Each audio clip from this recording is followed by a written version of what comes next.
Hello and welcome all of you. आप सभी लोग बहुत ज़्यादा अच्छे तरीके से यहाँ पर देख रहे थे, अखबार में भी लगातार आ रहा है, न्यूज़ में भी लगातार आ रहा है कि यूएस के प्रेसिडेंशियल इलेक्शंस रिसेंटली हुए हैं, जहाँ पर डोनाल्ड ट्रंप जो है वो वापस से एक बार जो है वो जीते हैं और प्रेसिडेंट बनने वाले हैं यूएस के, है ना।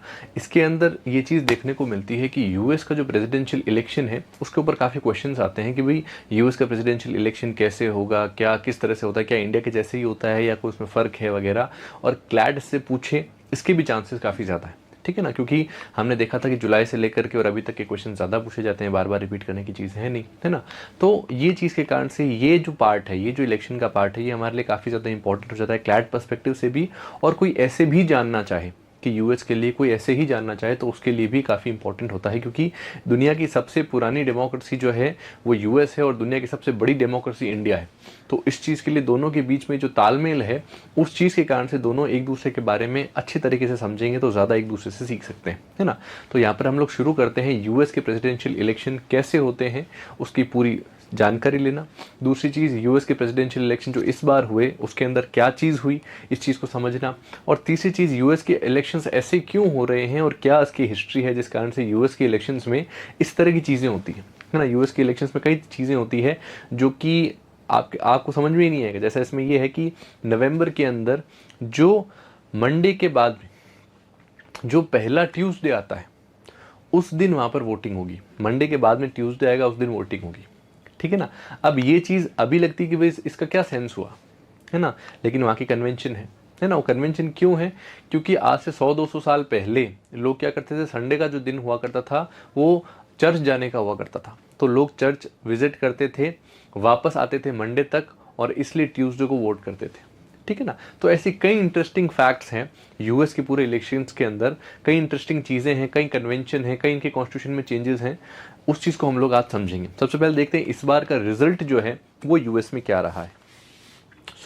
इस बार का रिजल्ट जो यूएस का रहा है उसके अंदर ये है कि जो डोनाल्ड ट्रंप है वो 47th प्रेसिडेंट बनने वाले हैं यहाँ पे यूएस के अंदर, जहाँ पर उनको 295 सीट्स यहाँ पर मिली है 538 में से। 538 बेसिकली वहाँ के जो दोनों हाउसेज हैं, है ना, हाउस ऑफ रिप्रेजेंटेटिव है, सीनेट है। जैसे हमारे यहाँ पर लोकसभा और राज्यसभा होती है, वैसे ही वहाँ पर जो है वो दो हाउसेज होते हैं, ठीक है ना। तो 538 सीट है, 50 स्टेट्स है वहाँ पर, ठीक है। जैसे हमारे यहाँ पर हम लोग देखते हैं कि भी स्टेट्स और यूनियन टेरिटरी, वैसे वहाँ पर भी है, और 50 स्टेट्स हैं, ठीक है ना। 270 सीट्स यहाँ पर मेजॉरिटी मानी जाती है, तो यहाँ पर 270 से ज़्यादा ही उनको मिली है, तो ऐसे चांसेस है कि वो प्रेसिडेंट यहाँ पर बन जाएंगे, है ना। डेमोक्रेटिक पार्टी की कैंडिडेट कमला हैरिस जो है वो 226 सीटें ही जीत पाई, तो उनको वहाँ पर जो है वो एक सेकंड रनर अप की तरह वो रही, तो इसलिए वो लोग सिलेक्ट ना हो पाए। Trump became the president for the first time in 2016। पहले 2016 में बने थे और उसके बाद में जॉय बिडेन से 2020 के अंदर वे हार गए थे, है ना। क्योंकि कई सारे कारण कहे जाते हैं, क्योंकि ट्रंप जो है उन्होंने अफगानिस्तान से फोर्सेस वापस ले ली थी। ट्रंप जो है उन्होंने कई ऐसी पॉलिसीज़ करी थी जिस कारण से चाइना के साथ में यूएस की लड़ाई हो चुकी थी और बढ़ गई थी वो लड़ाई, है ना। कई एरियाज़ के अंदर एस्केलेशन उनके कारण से हो गया था, है ना। रशिया के साथ में रिलेशंस हमारे ख़राब हो गए थे। इस तरह की चीज़ें यहाँ के जो अमेरिकन लोग हैं वो ये चीज़ कहते हैं, ठीक है ना। सेकेंडली, ट्रंप के अचीवमेंट्स क्या क्या है, तो first politicians after second world war who will become president again after a gap of 4 years, ठीक है ना। ग्लोवेन क्लेवलर जो थे वो फर्स्ट प्रेसिडेंट बने जिन्होंने सर्व किया था नॉन कॉन्जिक्यूटिव टर्म्स को, ये प्रेसिडेंट थे। अब ये चीज़ें पूछी जा सकती है आपसे। Secondly, first leader in American history to have defeated female candidates twice in presidential elections, ठीक है ना। इससे पहले अगर आप लोग को याद हो तो 2016 के अंदर भी जब ये जीते थे तो वहाँ पर भी एक फीमेल कैंडिडेट थी, है ना, जो जॉर्ज बुश थे उनकी वाइफ से यहाँ पर जो है बेसिकली बात हुई थी, और उस समय वो हारे थे, और अभी जो है इन्होंने कमला हैरिस को यहाँ पर हराया है। This has happened only twice in America in 2016 and 2024, है ना। तो ये चीज़ यहाँ पर जो है वो देखने को मिलती है ना। नेक्स्ट सेक्शन में हम लोग इसको समझते हैं कि कैपिटल हिल यानी कि वॉशिंगटन डीसी के अंदर जहां पर उनकी कैपिटल हिल है वो किसने बनाई है। बेसिक क्वेश्चंस आपसे पूछे जा सकते हैं कई बार। तो जेनकिंस हिल्स के ऊपर 1800 में इसको बनाया गया था, डिज़ाइन किया था पेरी चार्ल्स ने। इसके अलावा व्हाइट हाउस जो बनाया है वो किसने बनाया है, तो ऑफिशियल रेजिडेंट है प्रेसिडेंट ऑफ यूनाइटेड स्टेट्स का जॉन एडम्स, 1800 से वहीं पर रह रहे हैं, और यहाँ पर फिलाडेल्फिया के अंदर ये चीज़ देखने को मिलती है। आयरिश बॉर्न आर्किटेक्चर जेम्स हॉबर्न ने इसको बनाया है। काफ़ी ज़्यादा सिक्योर और प्रोटेक्टेड प्लेस जो है वो ये मानी जाती है ना। यूएस का इलेक्शंस कुछ इस तरह का रहा था, है ना। इस बार की जो फोटोग्राफी है वो ये है कि ये जो 50 स्टेट्स हैं, है ना, इसके अंदर ये चीज़ देखने को मिलती है कि जो आपको ब्लू में दिख रहे हैं वो कमला हैरिस के हैं, जो रेड में दिख रहे हैं वो ट्रंप के, ठीक है ना। जैसे हमारे यहाँ पर मेजरली जो पार्टी है वो बीजेपी और कांग्रेस होती है, वैसे ही यहाँ पर जो है वो दो जो मेजर पार्टीज होती हैं उसके अंदर जो है वो आपके एक तो होती है रिपब्लिकन पार्टी, एक होती है डेमोक्रेटिक पार्टी, ठीक है ना। तो ये दो पार्टीज वैसे ही काम करती है, हालांकि मल्टी पार्टी सिस्टम यहाँ पर भी है, जैसे ग्रीन पार्टी है, दूसरी पार्टीज भी है, लेकिन उनका ज़्यादा वर्चस्व नहीं है, ठीक है ना। सेकेंडली क्या होता है कि इंडियन प्रेसिडेंट और यूएस प्रेसिडेंट में बड़ा फ़र्क है। हम लोग ये सोच रहे हो कि भाई इंडिया के प्रेसिडेंट जैसा यूएस का प्रेसिडेंट होता है, तो ऐसी बात नहीं है। यूएस का प्रेसिडेंट वास्तव में पावरफुल होता है, इंडियन प्रेसिडेंट के पास में एज सच पावर्स नहीं है, सिर्फ नाम की सेरेमोनियल पावर्स है, ऐसा कहा जाता है, ठीक है ना। इंडियन प्रेसिडेंट क्योंकि काउंसिल ऑफ मिनिस्टर से पूछ करके ही सारी बात करता है, लेकिन यूएस के प्रेसिडेंट में वास्तव में बहुत पावर है। सबसे पहली चीज़ तो ये है कि एक बार आने के बाद में 4 साल के अंदर अगर वो एक बार सिलेक्ट हो गए हैं तो ऐसे में उनको हटाना, इम्पीच करना बहुत मुश्किल काम है, ना के बराबर पॉसिबल, ठीक है ना। इसीलिए कहा जाता है कि आज तक वहाँ पे इस तरह का इम्पीचमेंट नहीं हुआ, है ना। दूसरी चीज़ यहाँ पर क्या देखने को मिलती है कि यूएस के जो प्रेसिडेंशियल इलेक्शंस हैं उसके अंदर ये चीज़ है कि यूएस का जो प्रेसिडेंट है वो वहाँ के पार्लियामेंट पर डिपेंडेंट नहीं है उनकी मेजॉरिटी के लिए। यानी इसका कहने का मतलब क्या हो गया, इंडिया के अंदर तो लोकसभा में जब तक पावरफुल हैं तब तक ही प्राइम मिनिस्टर है। जैसे मोदी जी की अगर लोकसभा में मेजॉरिटी कम हो जाएगी तो उनको प्राइम मिनिस्टरशिप छोड़नी पड़ेगी, लेकिन यूएस में ऐसा नहीं है। यूएस में एक बार अगर व्यक्ति बन गया है प्रेसिडेंट तो फिर उसको 4 साल तक आप नहीं ला सकते, चाहे उसकी मेजॉरिटी रहे पार्लियामेंट में चाहे ना रहे, ठीक है ना। तो ये चीज़ के कारण से यहाँ पर प्रेसिडेंट बहुत इंपॉर्टेंट होता है। सेकेंडली सारे के सारे काम प्रेसिडेंट की इच्छा से होते हैं। काउंसिल ऑफ मिनिस्टर्स के अंदर भी वो अपनी इच्छा से लोगों को रख सकता है। सारे के सारे बड़े डिसीजन, चाहे वो डिफेंस के हो चाहे कोई भी चीज़ से रिलेटेड, वो प्रेसिडेंट करता है। प्रेसिडेंट के पास इतनी पावर्स हैं वहाँ पर जितनी नॉर्मली इंडिया के अंदर आपको प्राइम मिनिस्टर के पास देखने को मिलती। तो इंडियन प्राइम मिनिस्टर को उनके साथ इक्वेट किया जा सकता है। इंडिया के अंदर नॉर्मली प्राइम मिनिस्टर जो है वो सबके पास पावर होती है, और प्रेसिडेंट ऐसे व्यक्ति को बनाया जाता है जो कि प्राइम मिनिस्टर की हाँ में हाँ भरता रहे, है ना, विरोधी ना हो, शांत रहे। ऐसे व्यक्ति को मोस्टली कहा जाता है कि इंडियन प्रेसिडेंट बनाया जाता है। इंडिया के अंदर भी ये चीज़ देखने को मिलती है ना। सेकेंडली यहाँ पर क्या देखने को मिल रहा है कि ये जो इलेक्शंस थे यूएस के, इसके अंदर कमला हैरिस की जो यहाँ पर डिफीट हुई है, तो उसके अंदर ये भी कहा जाता है कि ट्रंप के आने के बाद में एग्रेसिव पॉलिसीज लगाई जाएगी जिससे इंडिया को फ़ायदा होगा, है ना। जैसे इंडिया के साथ रिलेशंस अच्छे किए जाएंगे, इंडिया को जो है वो F-35 F-16 जो प्लेन है उसको भी बेचा जा सकता है, और कई नई टेक्नोलॉजीज़ को भी ट्रांसफ़र किया जा सकता है। एग्रेसिवली यहाँ पर काम किया जा सकता है। यहाँ पर कि रशिया यूक्रेन के वॉर में भी अब शांति लाई जा सकती है, ऐसी बात कही जा रही है। और इसराइल पैलेस्टीन के वॉर के अंदर लेकिन कहा जा रहा है कि ये वॉर बढ़ जाएगा इसके कारण से। इस तरह की चीज़ें यहाँ पे देखने को मिली है। सेकेंडली हमारा जो मार्केट है उसके अंदर भी चेंजेस आए हैं। मार्केट सभी का ग्रो कर रहा है, इंडिया का मार्केट ग्रो कर रहा है, जापान का मार्केट ग्रो कर रहा है, स्टॉक मार्केट, जबकि चाइना का मार्केट गिर चुका है, ठीक है ना। तो यहाँ पर ये चीज़ देखते हैं सबसे पहले हम लोग कि यहाँ की हिस्ट्री क्या है इलेक्शंस की। देखो गौर करें, यूएस का जो एरिया है, यूएस ये जो देश था, ये शुरुआत के अंदर जो है पूरा का पूरा कंट्रोल में था आपके यूके की, है ना। यूरोपियन कंट्री जो यूके है उसके कंट्रोल में था। जैसे हम लोग ब्रिटिशर्स के अंडर में थे, ये भी ब्रिटिशर्स के अंडर में थे, लेकिन बाद में चलते हुए क्या होता है कि यहाँ पर जो है वो लोग कहते हैं कि भाई हम लोग को फ्री होना है, और फ्री होने के लिए वहाँ पर एक आंदोलन सा शुरू करते हैं। उस आंदोलन के तहत यहाँ पर ये देखने को मिलता है कि जॉर्ज वॉशिंगटन खुद और उनके साथ के कई सारे लोग जो है वो यहाँ पर कई तरह के विरोध करते हैं। 1773 के बाद में लड़ाई काफ़ी ज़्यादा बढ़ जाती है। आपने बॉस्टन टी पार्टी का नाम सुना होगा। बेसिकली बॉस्टन टी पार्टी में बाहर से जो भी चाय आती थी वो वहाँ पर बेची जाती थी और ब्रिटिशर्स उससे पैसा कमाते थे, है ना। लेकिन वहाँ पर उन्होंने क्या किया, विरोध करने के लिए वो जितनी भी टन चाय आई हुई थी वो सारी की सारी उन्होंने समुद्र में गिरा दी थी, ठीक है ना। आपको जान के हैरानी होगी कि वो जो चाय थी वो भी इंडिया से आई थी।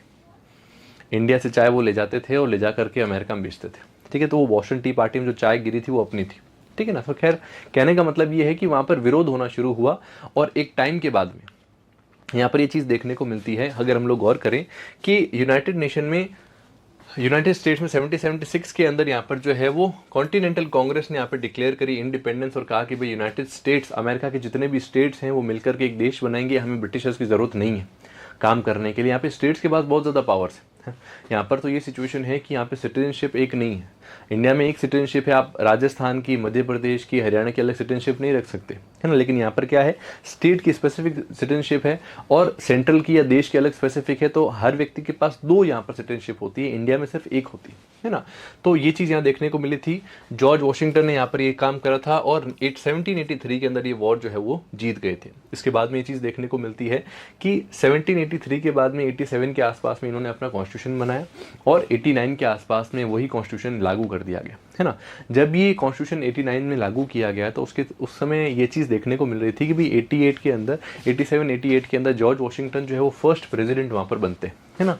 नॉर्मली उस समय जो प्रेसिडेंट वो बने थे तो उस समय इस तरह का कोई नियम नहीं था कि प्रेसिडेंट कैसे बनेगा, कितने साल के लिए बन सकता है। 4 साल तो टर्म थी, लेकिन वो वापस रिपीट कर सकता है क्या, इसका कोई नियम नहीं था, है ना। सेकेंडली, प्रेसिडेंट के बाद सबसे ज़्यादा इंपॉर्टेंट पर्सन कौन है, तो वो होता है वाइस प्रेसिडेंट।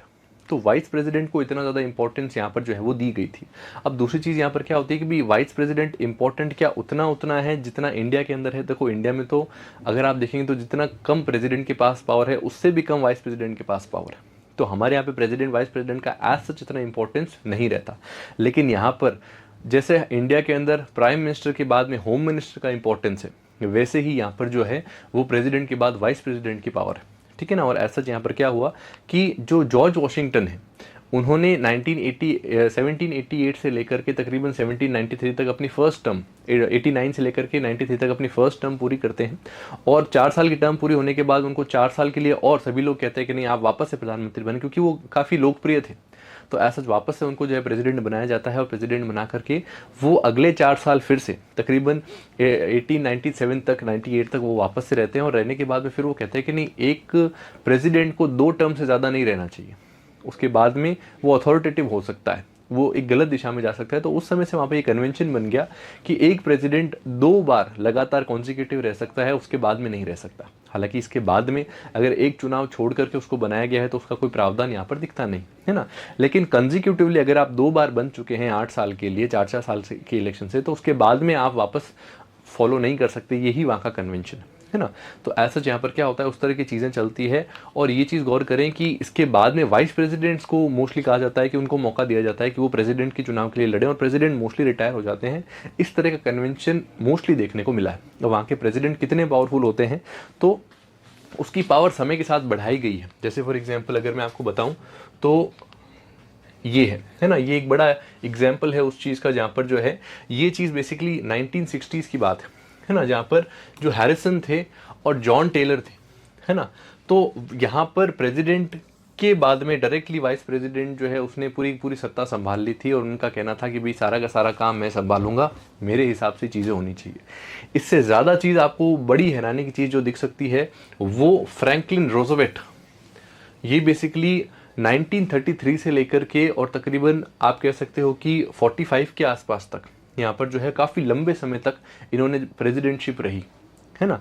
और इतने लंबे समय तक इन्होंने प्रेसिडेंट ये रहे, तो इसकी विशेष बात यहाँ पर क्या होती है, गौर करना कि इनकी जब डेथ होती है, ये काफ़ी फेमस लीडर थे, क्योंकि एक बार, क्योंकि जैसे 2 टर्म्स इन्होंने जब पूरी करी तो उसके बाद में सेकेंड वर्ल्ड वॉर शुरू हो गया, है ना। फर्स्ट वर्ल्ड वॉर नहीं, सेकेंड वर्ल्ड वॉर की मैं बात कर रहा हूँ, 1940 के बाद में जो शुरू हुआ। तो सेकेंड वर्ल्ड वॉर शुरू हो गया, तो उस समय तो वर्ल्ड वॉर के अंदर हमें एक लीडरशिप चाहिए और इलेक्शन कराने की सिचुएशन नहीं थी, तो लोगों ने कहा सर आप ही वापस बने। तो लोकप्रियता के कारण से उनको वापस बनाते गए, ठीक है ना।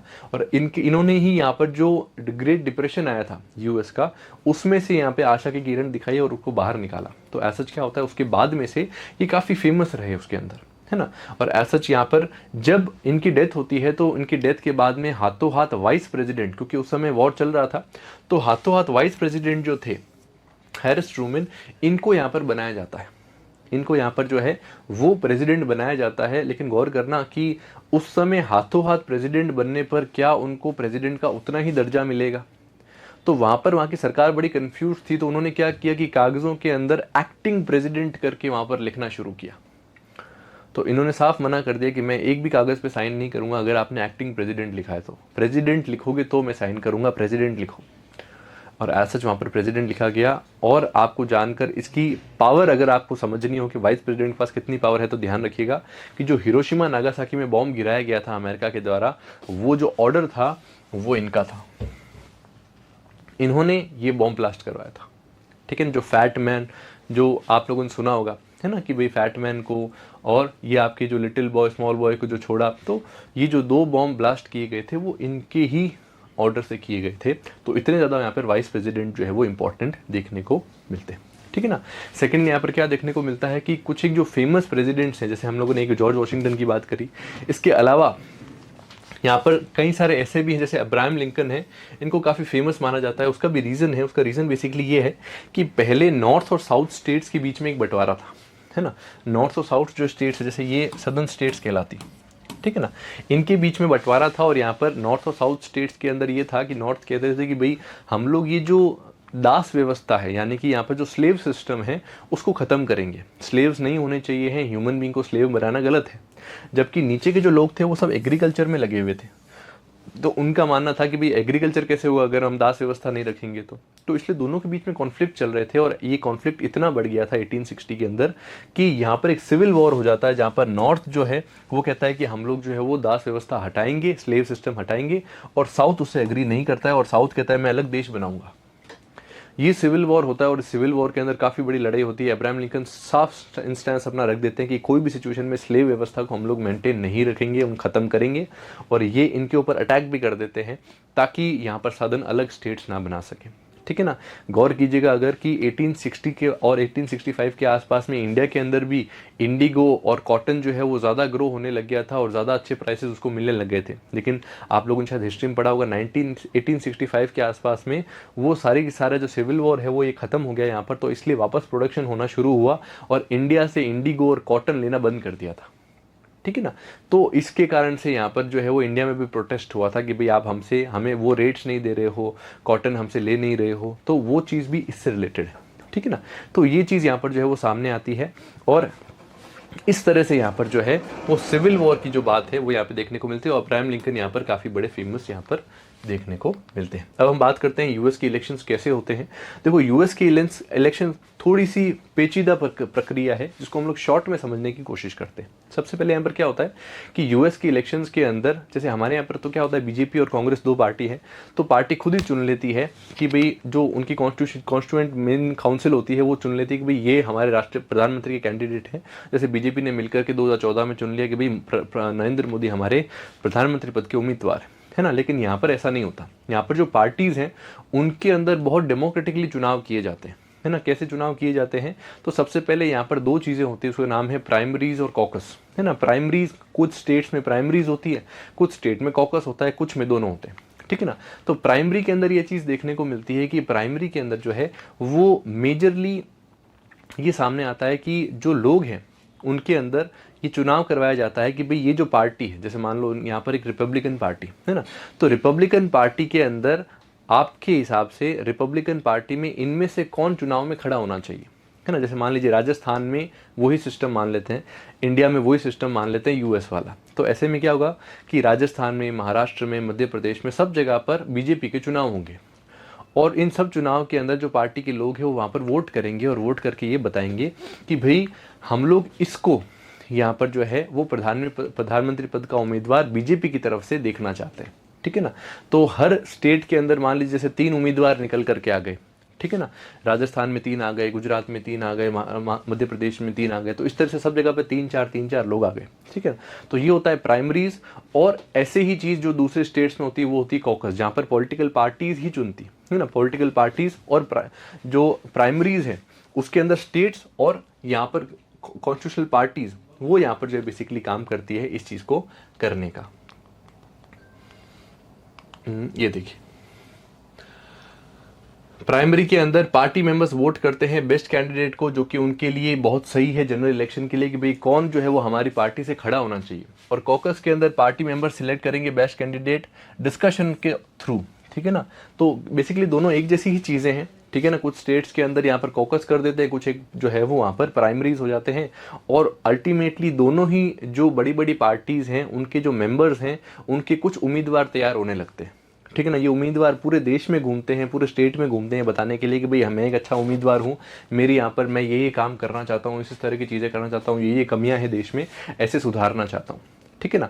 तो ये प्राइमरीज और कॉकस जब कंप्लीट होते हैं तो कंप्लीट होने के बाद में यहाँ पर क्या होता है कि जैसे ये कंप्लीट होंगे, कंप्लीट होने के साथ में ही यहाँ पर ये देखने को मिलेगा कि फिर एक नेशनल कॉन्फ्रेंस होती, यानी जितने भी तीन चार लोग हर एक स्टेट से इकट्ठा हुए हैं, वो सारे के सारे, जैसे मान लीजिए इंडिया में ही होता है तो मान लो सारे सारे नेशनल कॉन्फ्रेंस में दिल्ली पहुंचेंगे, ठीक है ना। तो जैसे ही ये लोग दिल्ली पहुंचते हैं, नेशनल कन्वेंशन ईच पार्टी की जो होती है उसके अंदर वो लोग पहुंचते हैं, और पहुंचने के बाद में फिर वहां पर गुट बनना शुरू होता है कि भाई जैसे मान लो टोटल वहां पर 50 लोग पहुंचे, तो 50 में से जो लोग ये मानते हैं कि भाई हम लोग जो हैं वो सबसे ज़्यादा ऊपर है। जैसे कई बार क्या होता है कि कुछ एक लोग को ये लगता है कि भाई मैं बहुत बड़ा आदमी हूँ, लेकिन पूछता कोई नहीं है। तो ऐसे में क्या होता है कि धीरे धीरे उनको समझ में आने लगता है कि भाई हमारी इंपॉर्टेंस इतनी नहीं है ना। इंडिया में भी ये चीज़ होती है। तो अल्टीमेटली क्या होता है कि वो किसी और को सपोर्ट करने लगते हैं, और वहाँ पर नेशनल कॉन्फ्रेंस के अंदर दूसरे लोग भी होते हैं, ठीक है। तो अल्टीमेटली क्या होता है कि वहाँ पर भी चुनाव होता है, वहाँ पर भी गुट बनते हैं, और बनते बनते वहाँ पर अल्टीमेटली एक कैंडिडेट को चुना जाता है, सब लोग वोट करके, जो कि उस एक पार्टी का जो है वो प्रेसिडेंशियल कैंडिडेट होता है कि भाई इसको प्रेसिडेंट हम लोग बना सकते हैं, ठीक है ना। जैसे मान लीजिए डोनाल्ड ट्रंप को यहाँ पर बना दिया गया कि भाई हमारी रिपब्लिकन पार्टी की तरफ से ये एक उम्मीदवार है जिसको जो है प्रेसिडेंट के चुनाव के लिए खड़ा किया जा सकता है, ठीक है ना। वहीं दूसरी तरफ जो है वो डेमोक्रेट्स ने भी सोचा, मान लो कि भाई कमला हैरिस को हम लोग जो है वो बना सकते हैं, मान लीजिए, ठीक है ना। तो ऐसे में क्या होगा कि दोनों के बीच अब दोनों ही पार्टीज के कैंडिडेट चुने जा चुके हैं, है ना, कि भाई ये लोग जो है वो चुनाव में खड़े होंगे। अभी तक चुनाव की प्रक्रिया नहीं शुरू हुई है, अभी तक सिर्फ जो है वो ये तय हुआ है कि कौन चुनाव में खड़े होंगे, ठीक है। चुनाव में खड़े होने के बाद में यहाँ पर क्या होता है कि जैसे ही ये नेशनल कन्वेंशन पूरा होता है, उसके बाद में प्राइमरी और कॉकस हम लोगों ने देख लिया कि स्टेट लेवल के ऊपर इलेक्शन कराए जाते हैं, ये चीज़ें हम लोग देख चुके हैं। कॉकस के अंदर लोकल मीटिंग्स होती है, और रजिस्टर्ड पॉलिटिकल पार्टी के मेंबर्स कुछ इस तरह से ये लोग बैठ कर के यहाँ पर सारा का सारा काम करते हैं, डिसाइड करते हैं कि कौन चीज़ें होगी। थर्ड स्टेप, जैसे ही तय हो गया कि भाई डोनाल्ड ट्रंप और बिडेन मान लीजिए कि इनको चुना है और ये लोग अब चुनाव लड़ेंगे, तो उसके बाद में क्या होता है, पूरे देश के अंदर डिबेट शुरू होती है। अब यहाँ पे देखो प्रोसेस आगे बढ़ रहा है कि ये दो लोग को चुन लिया आपने कि भाई ये प्रेसिडेंशियल कैंडिडेट्स हैं, तो फिर इनके बीच में डिबेट्स होगी, ठीक है ना। और डिबेट्स करके ये हर एक लगभग स्टेट में जाते हैं, और वहाँ स्टेट में जाकर के और दोनों के बीच में आपस में डिबेट्स होती है कि आपने ये काम किया, आपने ये काम नहीं किया, या ये काम आप ऐसे सोच रहे हैं, ये सोच गलत है, मेरी सोच सही है, वगैरह वगैरह। तो सबके बीच में डिबेट होता है। कहा जाता है कि बहुत हेल्दी तरीका है ये डेमोक्रेसी को चलाने का। कई सारे वहाँ पर ऐसे आप कह सकते हो कि यूएस के अंदर देखने को मिलता है कि कई सारे के सेंसस भी होते हैं, कई तरह की रिसर्च भी होती है, जहाँ पर वो लोग लोगों का नज़रिया पहले देखते हैं कि भाई आप किसकी तरफ है, ट्रंप की तरफ है या फिर आपकी जो है वो कमला हैरिस की तरफ है। और उसके बाद में जब एक बार डिबेट पूरी हो जाती है इस तरह की, उसके बाद में वापस लोगों से पूछा जाता है कि भाई आपका रुझान कुछ बदला है या नहीं। तो उसके ऊपर भी काफ़ी डिबेट्स होती है। यहाँ तक कि डिबेट्स के लिए उन्होंने एक अलग एनजीओ बना रखा है जो कि सारी इन डिबेट्स को करवाता है ताकि डेमोक्रेसी हेल्दी हो सके, है ना। तो ये डिबेट्स होने के बाद में अल्टीमेटली क्या होता है, सब जगह पे डिबेट होती है, प्रचार होता है, और ऐसा बाद में जनरल इलेक्शन होता है, पॉपुलर वोट होता है, ठीक है ना। ये यूजुअली नवंबर के अंदर होता है, जो कि मैंने आपको बताया था कि हर मंडे के बाद में आने वाला जो ट्यूसडे है ना, अगर मान लो जैसे पहली तारीख को ट्यूसडे आ गया तो वो नहीं, मंडे के बाद में आने वाला जो ट्यूसडे है वहां पर जनरल इलेक्शंस के लिए वोट करेंगे लोग। अब वोट किसको करेंगे लोग, गौर करना, ये जो वोट करेंगे, जैसे हम लोग क्या देखते हैं कि लोकसभा के चुनाव में हर एक कॉन्स्टिट्यूएंसी से मोदी जी थोड़ी लड़ते हैं, है ना, बल्कि बीजेपी की तरफ से खूब सारे सांसद लड़ते हैं। हम लोग सांसदों को चुनते हैं, वो लोकसभा में जाते हैं, लोकसभा में अगर मेजोरिटी होती है तो मोदी जी जो है वो प्रधानमंत्री बनते हैं। तो वैसे ही क्या होता है कि हर एक पार्टी जो है वो अपने कैंडिडेट्स हर एक स्टेट में, जो 50 स्टेट्स है, जैसे टेक्सास है, कैलिफोर्निया है, उन सबके अंदर अपने अपने सांसदों को जो है वो बेसिकली वहाँ टिकट देती है, और टिकट देने के बाद में वहाँ पर चुनाव होते हैं। उन चुनाव के अंदर सभी लोग जो हैं वो वोट करते हैं बेसिकली कि भाई रिपब्लिकन्स को हम लोग देंगे या डेमोक्रेट्स को देंगे, जिसको भी देंगे वोट, वो वहाँ पर उनको वोट करते हैं। और वोट करने के साथ में यहाँ पर क्या देखने को मिलता है, इसको गौर करें, यहाँ पर जो है बैलेट बॉक्स वाली बात है, to select their candidate for president they actually are casting a vote to fellow American called electors. जैसे मैंने आपको बताया कि जो जैसे हम लोग यहाँ सांसद को वोट देते हैं, वैसे ही यहाँ पर जो है अमेरिकन इलेक्टर्स को यहाँ पर वोट देते हैं। People in every state across the country vote for one president and one vice president. ये भी ध्यान रखें, ये वोट किस किस को करते हैं, प्रेसिडेंट और वाइस प्रेसिडेंट दोनों की स्थिति में यहाँ पर वोट करते हैं। When the people cast their vote they are actually voting for a group known as electors. ये इलेक्टर्स बेसिकली कौन होते हैं, जो कि आपके वहाँ की जो संसद होते हैं उसके अंदर जाएंगे, यानी कि वहाँ का जो हाउस ऑफ रिप्रेजेंटेटिव और सीनेट है, यानी कि हमारे यहाँ का लोकसभा और राज्यसभा, उसमें जाने वाले ये लोग होते हैं, ठीक है ना। उसके बाद में the voters of each state and district of Columbia vote for electors to be authorized constitutionally members of presidential election, they vote for electoral college, ठीक है ना। ये चीज़ें हम लोगों ने डिस्कस कर ली है। इसमें एक चीज़ को गौर करें, यहाँ पर एक नियम है जो कि शायद गलत नियम कहा जाता है, कई लोग इसका विरोध भी करते हैं, जिसको कहते हैं winner takes all and loser loses all. जैसे फॉर एग्जांपल इंडिया में क्या होता है कि अगर आप राजस्थान में है ना, राजस्थान में अगर मान लीजिए टोटल 25 सीटें हैं, तो 25 सीटों के अंदर अगर मान लीजिए कि 15 सीटें बीजेपी को मिली और 10 सीटें जो है वो कांग्रेस को मिलती है, तो ऐसी सिचुएशन में क्या होता है कि हमारे लोकसभा में तो ये होगा कि भाई 15 सीटें बीजेपी की और 10 सीटें कांग्रेस की। लेकिन यहाँ पर ऐसा नहीं होता। यहाँ पर ये मान लिया जाता है जैसे ही किसी ने मेजोरिटी टच करी, जैसे 25 की मेजोरिटी मान लो 13 है, आपने 15 टच करी तो सारी की सारी 25 आपकी मान ली जाएगी, ठीक है ना। तो इसका इफेक्ट क्या होगा कि विनर टेक्स ऑल, यानी विनर को सारी की सारी सीटें मिल जाएगी और लूजर लूजेस ऑल, लूजर को फिर जितनी मान लो 10-12 मिली भी है तो वो भी मानी नहीं जाएगी, सारी की सारी जो है जो जीता है उसकी मानी जाएगी, ठीक है ना। इससे हालांकि लॉस भी होता है। उसका रीज़न बेसिकली ये है कि कई बार जैसे ट्रम्प है, और जैसे पिछली बार के इलेक्शंस में ट्रम्प को जो वोट मिले थे वो हिलारी क्लिंटन से कम मिले थे, ठीक है ना, लेकिन वोट शेयर कम मिले थे, लेकिन ये जो चीज़ थी इसके कारण से बेसिकली विनर विंस ऑल के कारण से ट्रम्प जीत गए थे वहाँ पर, ठीक है ना। तो इन सब चीज़ों के कारण से कहा जाता है कि थोड़ा सा गलत सिस्टम है यूएस के इलेक्शंस के अंदर, उसको चेंज करने की रिक्वायरमेंट है, ऐसा कई लोगों में माना जाता है, ठीक है। तो ये है विनर विंस ऑल वाला सिस्टम। ये है पूरा का पूरा सिस्टम जहाँ पर वोटिंग है, जहाँ पर कितनी कहाँ पर कितनी सीटें हैं उसके बारे में चीज़ें, जहाँ पर जितनी पॉपुलेशन है उसके हिसाब से यहाँ पर जो है वो सीटें बांट दी गई है ना। कोई बहुत ज़्यादा बड़ा है तो उसमें ज़्यादा सीटें हैं, कहीं कम है, जैसे यूपी के अंदर हमारी ज़्यादा सीटें होती, ठीक है ना, बाकी जगह में कम होती है। तो वैसे ही यहाँ पर जो है वो चीज़ें देखने को मिलती हैं। कुछ एक एरियाज है, जैसे अलास्का है तो उसका एरिया बहुत बड़ा है लेकिन लोग बहुत कम रहते हैं, तो वहाँ पर एक ही सीट है, ठीक है ना। अलास्का का एरिया बेसिकली आपको पता होगा कि कनाडा के ऊपर का जो एरिया है वो अलास्का का है। पहले वो जो है नहीं था, रशिया का एक्चुअल में एरिया था, लेकिन रशिया से इतना बड़ा एरिया संभल नहीं रहा था, इकोनॉमिक क्राइसिस भी वहाँ पर आए थे, और इसलिए ऐसा जो वहाँ पर क्या होता है कि तकरीबन 75-78 मिलियन डॉलर्स के अंदर वो यूएस को ये एरिया बेच देता है, ये कहकर कि भाई यहाँ पर कुछ नहीं मिलता है, बेकार बंजर ज़मीन है, मैं लेकर क्या करूँगा। तो यहाँ पर जो है वो यूएस को वो एरिया बेच देता है। कनाडा को इसलिए नहीं बेचता क्योंकि कनाडा जो हाल की पास में कनाडा के पड़ता है, लेकिन कनाडा को इसलिए नहीं बेचता क्योंकि कनाडा जो है वो इस सिचुएशन के अंदर वहाँ पर नहीं होता है। कनाडा एक्चुअल में ब्रिटिशर्स के कंट्रोल में होता है और रशिया और ब्रिटिशर्स की लड़ाई चल रही होती है, तो इसलिए वो अमेरिका को बेच देता है। और उस समय तो बेच देता है ये कहकर कि भाई सब कुछ बेकार है, लेकिन बाद में जितनी बड़ी बड़ी सोने की खदानें हैं वो सारी वहीं मिलती है, तो इसके कारण से अमेरिका को बड़ी खुशी होती है, ठीक है ना, कि उसने बहुत सस्ते में इसको खरीद लिया और आज बहुत ज़्यादा आउटपुट इससे जो है वो देखने को मिलता है। इलेक्टोरल कॉलेज, अब यहाँ पर क्या चीज़ देखने को मिली कि भाई हम लोगों ने देखा कि भाई सब लोग जो है वो सांसदों को वोट करते हैं, ठीक है ना, और सांसदों को वोट करने के बाद में यहाँ पर क्या चीज़ देखने को मिलती है कि ये जो सांसद होते हैं वो कितने होते हैं, तो गौर करना, ये संसद के अंदर यहाँ की जो लोकसभा है यानी कि हाउस ऑफ रिप्रेजेंटेटिव है, उसके अंदर आपके जैसे ये देखो, ये यहाँ की संसद है ना, ये उसकी फोटोग्राफ है, ये संसद की फोटो है, इसके अंदर 2 हाउसेज है ना। हाउस ऑफ रिप्रेजेंटेटिव जो कि लोअर हाउस है उसके अंदर 435 यहाँ पर जो है वोटिंग मेंबर्स होते हैं और वो सारे मिलके काम करते हैं। 435 प्लस 3 कोलंबिया वाले जो है प्लस 3 होते हैं, और उसके साथ में यहाँ पर जो देखने को मिलता है सीनेट के अंदर यहाँ पर 100 मेंबर्स होते हैं, ठीक है ना।